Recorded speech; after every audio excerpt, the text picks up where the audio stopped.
Hi everyone, welcome to the Bio Edge. Australia is a peculiar continent in terms of its mammalian fauna, because although there are many eutherian mammals in Australia, such as rodents and bats, and of course seals and sea lions on the coast, there's no large eutherian or placental carnivore in Australia, and it's the only continent of which that can be said. For some time, the only fairly large marsupial carnivore known was the thylacine, which is famous for its superficial resemblance to the wolf, and that went extinct many decades ago. But recently, there have been many finds of an extremely exciting carnivorous marsupial called the marsupial lion, Thylacoleo. And what we feel here at the Bio Edge is that name lion, the marsupial lion, is a misnomer. It gives quite the wrong impression of the animal. And it seems to be based on an idea that because large cats are found on all of the other continents, there must have been some kind of cat counterpart in functional terms in Australia. And that, this marsupial lion being the largest recorded fossil carnivorous marsupial of all, it must necessarily have been cat-like, and perhaps even saber-tooth cat-like. But we have a different take on this here at the Bio Edge, based on two lines of evidence, really. One is that the dentition, the teeth of the marsupial lion, are completely wrong. There's really minimal resemblance between the dentition of Thylacoleo and the dentition of cats. They could hardly be more different. And secondly, the prey base, the availability of prey in Australia has certain peculiarities, because most of the prey available to a large meat-eating marsupial would have consisted of other marsupials. And we know two things about marsupials in general. One is that they grow slowly, and because they grow slowly, they provide food for a carnivore at a limited rate.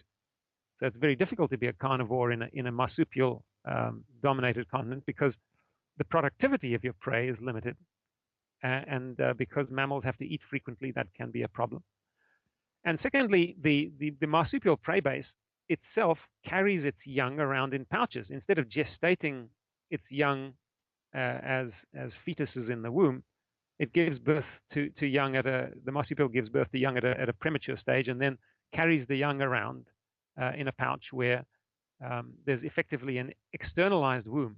Now, the difference from the point of view of a carnivore is that it is theoretically possible for a top carnivore to extract that juvenile from the body of the female without killing the female.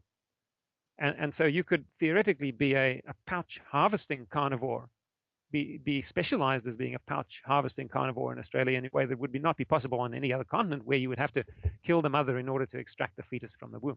Now, with that background in mind, let's look at the teeth of the marsupial lion Thylacoleo. The most important problem is that there are no puncturing teeth in the jaws of this animal. It simply can't stab anything. The closest thing to puncturing teeth are the incisors, but they're all wrong. They're too blunt. They point the wrong way, and the left and right incisors are adjoining, and so they're calculated to be blunt rather than sharp. And then the other peculiarity is that the slicing teeth, the slicing premolars, are far larger than in other supposedly similar carnivores such as cats. And so you've got an animal that cannot puncture anything because it doesn't have canine teeth in a form similar to any cat, let alone a saber-toothed cat. And it has extremely developed, seemingly overdeveloped meat slicing teeth. So what does this all add up to? Well, the dentition of the marsupial lion seems to be calculated for almost like a bolt cutter. It seems to be designed for slicing bits off very rapidly and very powerfully, without being able to kill an animal, because there's no way that it can puncture an animal in a way that the canines of a cat can. And so what we're suggesting here is that a unique niche evolved in the carnivorous marsupials, which is that this marsupial lion went around and essentially browsed bits off its prey without killing them. So it managed to harvest the slow-growing pouched marsupial prey base by extracting bits of the animals, either bits of their living flesh or their pouched young, which can be replaced by subsequent reproduction. And it in a sense, almost gardened its prey, in much as you'd clip a hedge, rather than killing the animals, which makes sense on a continent where there's very limited productivity. And it's not true to say that the marsupial lion lacked in size, as it did canines. It did actually have canines. It's just that those canines are extremely small. It's not as if in its evolutionary history it lost canines completely and couldn't re-evolve them, because the canines are there to be seen in the skulls. And if there was a niche for a marsupial carnivore with large canines, the logical thing to have happened would have been that the same lineage that produced the thylacine, which is a wolf-like marsupial with decent-sized canines, would have become the top dog, the top predator on the continent.